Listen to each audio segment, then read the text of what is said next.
मेरे प्यारे विद्यार्थियों, सुप्रभात। आज हम लोग स्पर्श पाठ्य पुस्तक के काव्य खंड का पहला पाठ भक्ति के पद पढ़ने जा रहे हैं, जिसके रचयिता संत कवि रैदास हैं। रैदास यानी रविदास। इनका जन्म 1388 और मृत्यु 1518। ठीक है, अब ध्यान से देखिए। रैदास नाम से विख्यात संत रविदास का जन्म 1388 और देहावसान का अर्थ होता है मृत्यु, सन 1518 में बनारस में ही हुआ। जन्म और मृत्यु दोनों बनारस में। ऐसा माना जाता है कि उनकी ख्याति से प्रभावित होकर सिकंदर लोदी ने उन्हें दिल्ली आने का निमंत्रण भेजा था। क्यों भाई? तो अपने दरबार में दरबारी कवि के रूप में रखने के लिए। किंतु इन्हें ये बात स्वीकार नहीं, क्योंकि ये भक्त कवि थे। भगवान की पूजा अर्चना करना, ईश्वर को याद करना ही इनके फितरत में थी। किसी राजा की गुलामी करना, उसका झूठा बखान करना ये नहीं पसंद नहीं करते थे। मध्ययुगीन साधकों में रैदास का विशिष्ट स्थान है। कबीर की तरह रैदास भी संत कोटि के कवियों में गिने जाते हैं। मूर्ति पूजा, तीर्थ यात्रा जैसे दिखावों में रैदास का जरा भी विश्वास न था। वह व्यक्ति की आंतरिक भावनाओं और आपसी भाईचारे को ही सच्चा धर्म मानते थे। व्यक्ति की आंतरिक भावनाओं यानी आपस में भाई बंधु का रिश्ता जो होता है वहीं पर। रैदास ने अपनी काव्य रचनाओं में सरल व्यवहारिक ब्रज भाषा का प्रयोग किया है, जिसमें अवधी, राजस्थानी, खड़ी बोली और उर्दू फारसी के शब्दों का भी मिश्रण है। रैदास को उपमा और रूपक अलंकार विशेष प्रिय हैं। सीधे साधे पदों में संत कवि ने हृदय के भाव बड़ी सफाई से प्रकट किए हैं।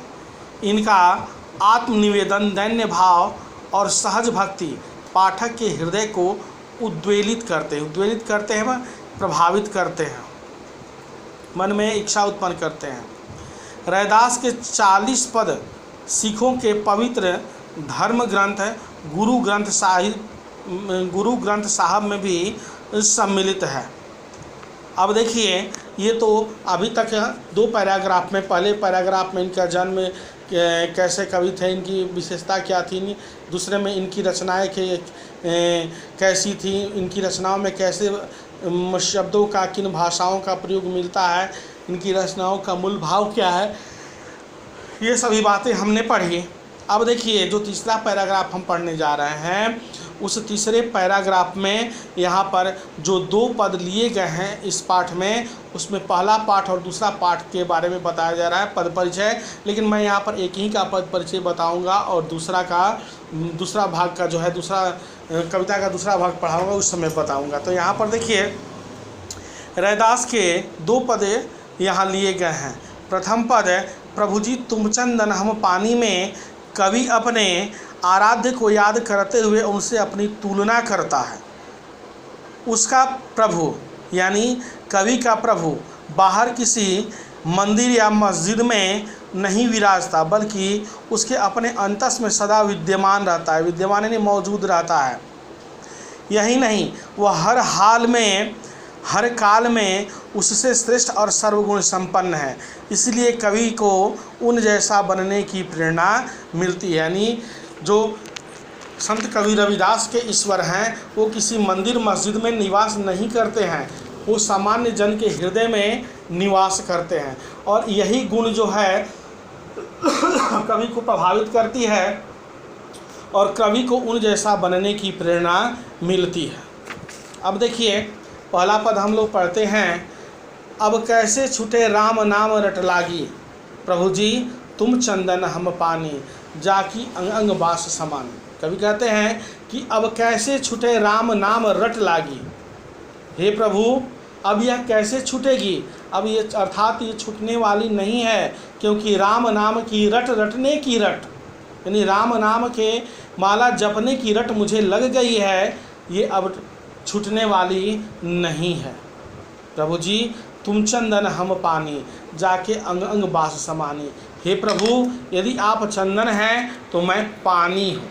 चंदन कीमती होता है, लेकिन जब तक वो पानी के साथ नहीं मिलता, पानी में घुल करके नहीं पीसता, तब तक उसका प्रभाव, तब तक उसका गुण, तब तक उसकी खासियत लोगों के सामने नहीं आती है। अर्थात चंदन मूल्यवान होते हुए भी मूल्यहीन पानी के अभाव में मूल्यहीन ही रहता है, उसका प्रभाव लोगों तक नहीं जाता है। अर्थात तुम उसी प्रकार मैं भक्त हूँ, आप भगवान हो। भक्त के बिना भगवान भी अधूरे रहते हैं, इसलिए आप मेरे बिना अधूरे हो। प्रभु जी तुम घन बन हम मोरा, जैसे चितवत चंद चकोरा। हे प्रभु यदि आप घने वन हो तो मैं उस घने वन में नाचने वाला मोर हूँ। यदि आप घने बादल हैं, काले बादल हैं, तो मैं उन बादलों को देखकर नाचने वाला मोर हूँ। अर्थात जिस तरह काली घटा और जंगल का दृश्य हो किंतु उसमें नाचने वाला मोर नहीं हो, तो उस काली घटा का, उस घने जंगल का कोई मोल नहीं रह जाता, कोई महत्व नहीं रह जाता। उसी तरह हे प्रभु मैं भक्त हूँ, मेरे बिना आप अधूरे हैं। क्योंकि लोग भक्ति के कारण ही भगवान को जानते हैं, भगवान के कारण भक्त को नहीं जानते हैं। प्रभु जी तुम दीपक हम बाती, जाकी ज्योति बरे दिन राती।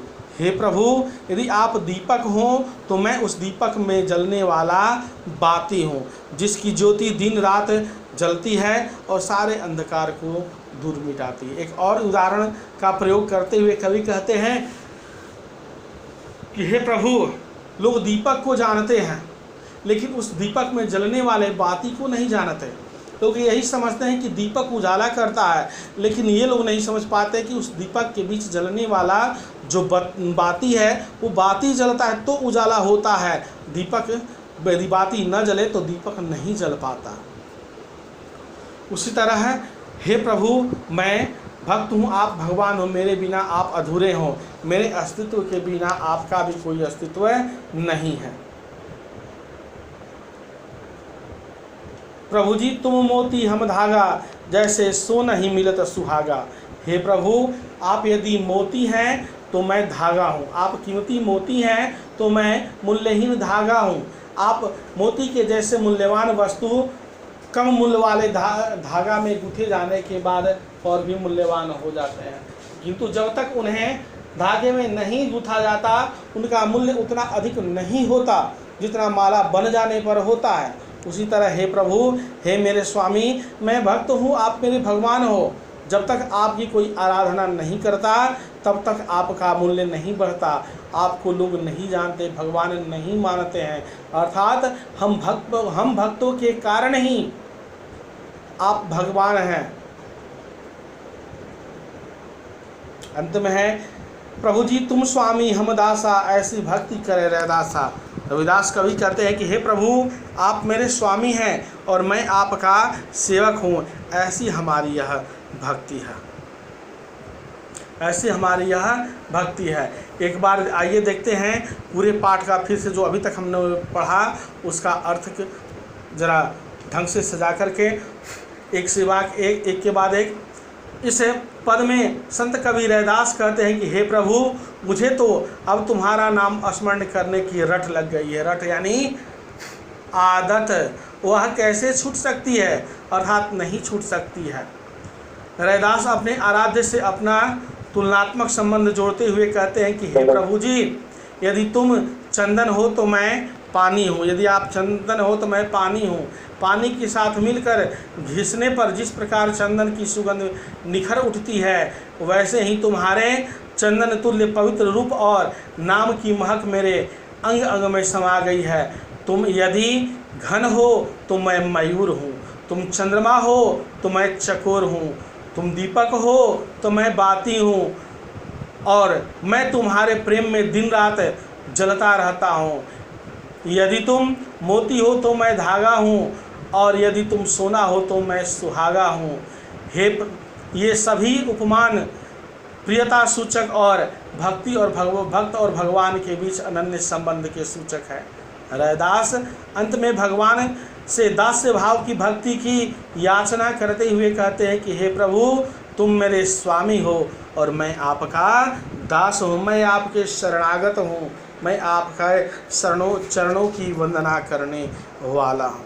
आप लोग इसे ध्यान से पढ़ें, सुने, फिर कहीं कोई परेशानी हो तो फिर सूचना दें और प्रश्न उत्तर को समझ से करें। प्रश्न उत्तर बहुत ही आसान है।